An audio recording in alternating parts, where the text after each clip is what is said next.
అందరికీ నమస్కారం. ఈరోజు మీరు వినబోతున్న కథ పేరు చిన్న ప్రపంచం. తాతయ్య చెప్పిన నీతి కథ. రచయిత పి గోపాలకృష్ణ గారు. కథ పఠనం ఏ సురేఖ. ఒకప్పుడు ఒక కలం లోపల సంతోషంగా ఒక స్ట్రింగ్ ఉండేది. దానికి అక్కడ ఎంతో హాయిగా సంతోషంగా అనిపించేది. బయట నుండి ఎన్నో శబ్దాలు వినిపించినా కలం లోపల తన ప్రపంచం అందమైనదని, బయట ఏమీ లేదని నమ్ముతూ ఆ స్ప్రింగ్ ఎంతో సంతోషంగా తన జీవితాన్ని కొనసాగిస్తుంది. తను ఆ కళాన్ని విడిచిపెట్టడం గురించి ఆలోచించడం కూడా దానికి చాలా భయాన్ని కలిగించింది. ఆ చిన్న ప్రదేశంలో మళ్ళీ మళ్ళీ తనని తాను సాగదీస్తూ జీవితాన్ని గడిపేందుకు చాలా ఇష్టపడేది. అయితే ఒకరోజు ఆ కలంలో ఉన్న రీఫిల్ ఇంక్ అయిపోయింది.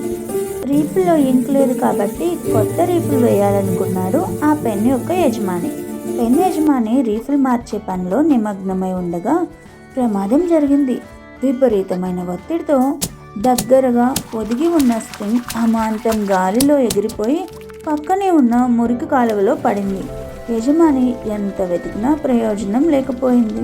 స్ప్రింగ్ బాగా భయపడిపోయి తన దురదృష్టాన్ని తానే శపించుకుంది. స్ప్రింగ్ పైపు గొట్టాల ద్వారా చాలాసేపు ప్రయాణం చేస్తూ అదే తన ముగింపని అనుకుంది. ప్రయాణంలో అది భయంతో కళ్ళు తెరవడానికి కూడా ధైర్యం చేయలేదు. అలాగే అది ఏడుపు ఆపలేదు. నీటికి కొట్టుకుపోయి అది నదిలో మునిగిపోయే వరకు దుర్గంధంలో ప్రయాణం చేస్తూ తన దురదృష్టాన్ని చింతిస్తూ దాని శక్తిని కోల్పోసాగింది. కొంతసేపటికి దుర్వాసన తగ్గి పరిసరాలంతా ప్రశాంతంగా ఉన్నట్లు గమనించింది. తన ఏడుపు ఆపి తన చుట్టూ ఉన్నదంతా విన్నది. చెట్లలో పక్షుల సందడి మరియు గాలి విని చివరకు కళ్ళు తెరవడానికి ప్రయత్నం చేసింది. ఆశ్చర్యం, ఆనందం దాని కళ్ళ ముందు సాక్షాత్కారమైనవి. నదిలోని స్వచ్ఛమైన స్ఫటిక జలాలు, నదీ గర్భంలోని పచ్చని రాళ్లతో పాటు అనేక రంగుల చేపలు, వాటి చర్మం సూర్యకాంతి కింద నృత్యం చేస్తున్నట్లు అనిపించింది.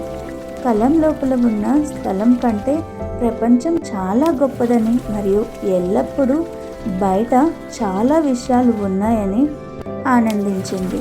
విశాల ప్రపంచంలో ఎన్నో విషయాలు ఉన్నాయని ఇప్పుడు దానికి అర్థమైంది. చేపలతో ఆడుకుంటూ కాసేపు గడిపిన తర్వాత అది నీటి అలల తాకిడికి నది ఒడ్డుకు వెళ్ళి నది ఒడ్డున ఉన్న పూల తోటలో అడుగు పెట్టింది. అక్కడ దానికి ఎవరో సన్నగా ఏడుస్తున్నట్లు ఏడుపు వినిపించింది. అది ధ్వని వచ్చిన దిశగా వెళ్ళింది. అది కుందేలు చేత తొక్కివేయబడిన ఒక సుందరమైన పువ్వు. ఈ స్ప్రింగ్ దాని వద్దకు వెళ్ళింది. ఆ పువ్వు ఇకపై నిటారుగా నిలబడలేకపోవడానికి చూసి విచారించింది. ఆ పుష్పానికి తాను సహాయం చేయగలనని గ్రహించడానికి దానికి ఎక్కువ సమయం పట్టలేదు. స్ప్రింగ్ వెంటనే ఆ పువ్వు కాడలోనికి సర్దుకొని నిలబడింది. ఇప్పుడు పువ్వు కూడా నిటారుగా మునుపటిలా నిలబడి సంతోషంగా నవ్వింది. పువ్వు ముఖంలో సంతోషం చూసి స్ప్రింగ్కి కూడా చాలా సంతోషం కలిగింది. ఈ చిన్ని ప్రపంచంలో ఒకరి సంతోషంని తన సంతోషంగా భావించిన నాడు మనకు విచారం అనేది ఉండదు. స్ప్రింగ్ గ్రహించింది. మరో చక్కటి కథతో మీ ముందుంటాను.